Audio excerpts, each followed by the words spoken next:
بسم الله الرحمن الرحيم الحمد لله والصلاة والسلام على رسول الله أما بعد اللهم ربي يسر ولا تؤسر وتمم بالخير سبحانك لا علم لنا إلا ما علمتنا إنك أنت العليم الحكيم السلام عليكم ورحمة الله وبركاته hurmatli ustozlar va qarindoshlar bugungi tafsir darsimiz Baqara surasi 238 oyatdan 245 oyatgacha A'udhu billahi minash shaytonir rojim Bismillahir rohmanir rohim حافظوا على الصلوات والصلاة الوسطى وقوموا لله قانتين فإن خفتم فرجالا أو ركبانا فإذا أمنتم فاذكروا الله كما علمكم ما لم تكونوا تعلمون والذين يتوفون منكم ويذرون أزواجا وصية لأزواجهم متاعا إلى الحول غير إخراج فإن خرجنا فلا جناح عليكم فيما فعلن في أنفسهن من معروف والله عزيز حكيم وللمطلقات متاع بالمعروف حقا على المتقين كذلك يبين الله لكم آياته لعلكم تعقلون Yuqorida tilovat qilingan oyatlarning qisqacha tarjimasi Hafizu alas salavati 5 vaqt namozni Alloh buyurgan shaklda mukammal ado qilishni muhofazat qilinglar. Bo'libmi namozlarning orasida o'ttirhal namoz u bo'lsa-mu asr namozini vaqtida o'qishga alohida ko'ngil bo'linglar. Namozlaringlarda Allohdan qo'rqqan, Allohga itoat qilgan holat turinglar. Agar sizlar dushmandan yoki boshqa bir shaylardan qo'rqqan vaqtinglarda namozni mukammal ado qilishga qodir bo'lmagan vaqtinglarda mingib ketib o'tib yoki tuga otning ustida yoki boshqa uloqlarning ustida ketib o'tib namozni o'qisanglar to'g'ri bo'ladi. Yoki sizlar qanday shaklda namozni o'qish qodir bo'ladisanglar shu shaklda o'qisanglar bo'ladi. Hamda sizlardan qo'rqinchi yo'qolgan vaqtida Alloh sizlarga ta'lim bergandek Allohni eslanglar. Allohni eslashning qatorida namozni va farz, vojib, sunnat, mustahablar bilan to'liq o'qishdan iborat va shundaqla Allohningki sizlar bilmagan narsalarni o'rgatganligidan iborat Allohning fazl ne'matini eslanglar. Sizlar ilgari hidoyat, nur, to'g'ri yo'l, haqiqat deydigan narsani bilmaydinglar.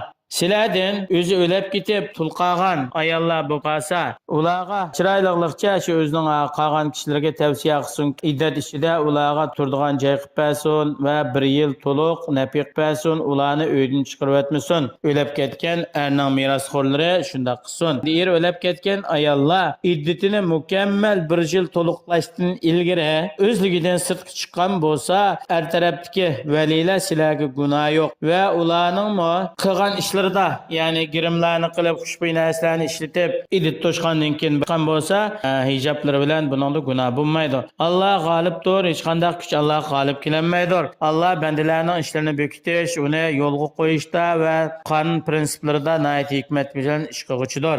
Ko'pchilik ulamolar bu oyatningki hukmi bu islomning dastlabki vaqtidagi hukmdi.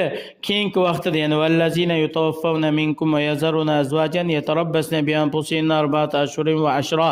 Baqara surasi 234-oyat. O'zi o'lib ketib, ayollari tulqagan bo'lib qolsa, bu ayollar 4 oy 10 kun iddat tutadi degan hukm mana keyin tushgan oyat. 1 yilgacha uydan chiqmaydi, iddat tutadi degan oyat burun tushgan oyat bo'lganlikdan, keyin tushgan oyat 4 oy 10 kun iddat tutadi degan oyat burun tushgan oyatning hukmini amaldan qoldirdi. Shuning bilan ayollarning iddati 4 oy 10 kun bekitildi. Hamda taloq qilingan ayollarga ma'lum bir narsalarni berib, ularning bir ko'nglini xush qilish kerak. Biroq quruq kiyim, bir uzuk, halqa degandek ularning taloq sababidan buzilgan ko'nglini ilish va tushkunlashib ketgan ruhini ko'tarish uchun ma'lum miqdorda bir narsa berish kerak. Har kishi o'zininki iqtisodining oz ko'pligi va turmush ahvoli va ular yashayotgan yurtga urf-odat, shariatga muvofiq shaklda bir narsa bas bo'ladi. Bu haqiqiy Allohning cheklamalaridan yiroq bo'ladigan, buyurgan ishlarni to'liq ado qiladigan taqvodorlar to'g'risida bekitilgan hukm. Alloh subhanahu va taolo ey mu'minlar sizlarga o'zininki had hududi belgilamasi ahkomlarni o'z ichiga olgan oyatlarni bayon qilib berdi. Nima uchun desa, sizlarningki bu oyatlarning hukmini o'ylanib, aqlinglarni ishlatib, bu oyatning hukmiga muvofiq amal qilishinglar uchun. Shunda qilsanglar, dunyo oxiratda yaxshilikqa erisha olaysizlar. Alam tara ilal lazina kharaju min diyarihim wa hum ulufun hadaral maut faqala lahumullahu mutu thumma ahyahum innallaha lazu fadlin alan nasi walakinna aktharan nasi la yashkurun. Ey Allah'ın peygamberi, şu özünün üyüsüdün çıkan kişilerin haberi, ular nurgun kişilerdi, bular vaba kisili yoki başka bir sebepler tüfeylidin, ölüm kep kılıştın ensirab, nurgun kişiler öylerden çıkıp ketken, ular Bani İsrail'den bo'lgan bir cemaatti. Allah subhanahu ve taala ularga ölenler dedi, ular öldü. Ondan keyin Allah subhanahu ve taala ularni qaytadan turgizdi. Nima uchun desa, ularga har qanday ishninki Allohning qo'lida ekanligini bayon qilib berish uchun va ularningki o'z nafsiga foydali bo'lsin, ziyonli bo'lsin, bir ishga ega bo'la olmaydiganligini ochiq oshkora bildirib qo'yish uchundir. Haqiqatan Allah subhanahu ve taala ko'p fazilat egisi va insonlarga nihoyat ko'p ato ihson, yaxshilik qiluvchi zotdir. Lekin insonlarningki ko'pchiligi Allohning ne'matlarini yeb turib, Allohning zaminda yashab turib, Allohning havosida havolanib turib, Allohning ne'matlariga shukr etmaydigan noshukrlardir. وقاتلوا في سبيل الله واعلموا أن الله سميع عليم من ذا الذي يقرض الله قرضا حسنا فيضاعفه له أضعافا كثيرا والله يقبض ويبسط وإليه ترجعون. Ey müminler, Allah'ın düşmanları bilen uruş kılınlar. Allah'ın dinine yardım beriş, Allah'ın kelimesini üstün kılış, Müslümanlarını aziz kılış, ularını harlıktan kutkuzuş, zulümden kutkuzuş için Allah yolunda Allah'ın düşmanları karşı cihat kılınlar.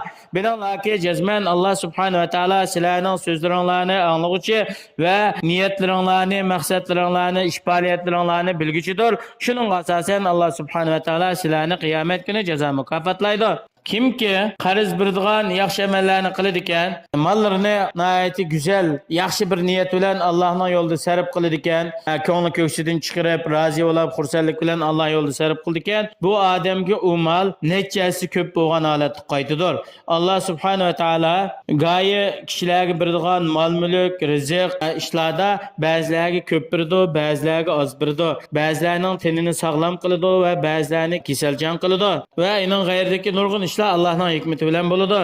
Ve bazı adamlarga aşının hammasi kengchilik yaratib beradi. Bu nimadan desa Allohningki o'zining hikmati, adli, adolatidandir. Oxiratda hammalarning qaytadigan joyinglar Allohning tarafigadir. Allah subhanahu va taolo dunyoda qilgan qilmishinglarga yarasha qiyomat kuni sizlarga jazo mukofot beradi. Yuqorqi oyatdan ilingan foydalar: birinchisi, namozni o'z vaqtida ta'dil arkonlari, farz, vojib, sunnat, mustahablar bo'yicha mukammal to'liq ado qilishga rag'batlantirish va agar bir odamga kasallik yoki boshqa bir tarafdan namoz o'qishda qiyinchilik bo'lib qolsa, bu odam o'zining holiga qaysi ish oson bo'lsa shu shaklda namozni ado qilish kerak. Allohningki bandalarga ato qilgan rahmatlari ochiq oshkoridir. Haqiqatan Alloh subhanahu va taolo bandalarga o'zining oyatlarini eng mukammal, ular foydalana oladigan shaklda ochiq, ro'shan bayon qiladi. Haqiqatan Alloh subhanahu va taolo yana o'zining bandalarining ba'zisini sinaydi. Ularningki turmushni qiyinchilik qo'yish, mol-mulkni oz berish qatorliq ishlar bilan ba'zi kishilarga mol dunyoni keng qilib berish, tan saqliqni yaxshi qilish deganda ishlarni sinaydi. Alloh uchun ashuningda nihoyat cheksiz hikmat va buni Allah o'zi biladi, insonlar buni bilmaydi. Alloh subhanahu va taolo har birimizni Allohningki had hududlarda to'xtaydigan, buyruq cheklimlarini kuchimizning yetishi to'liq ado qiladigan, payg'ambar alayhisolamning sunnatini himoya qiladigan taqvodor yaxshi kishilardan qilsin. Assalomu alaykum va rahmatullohi va barakatuh.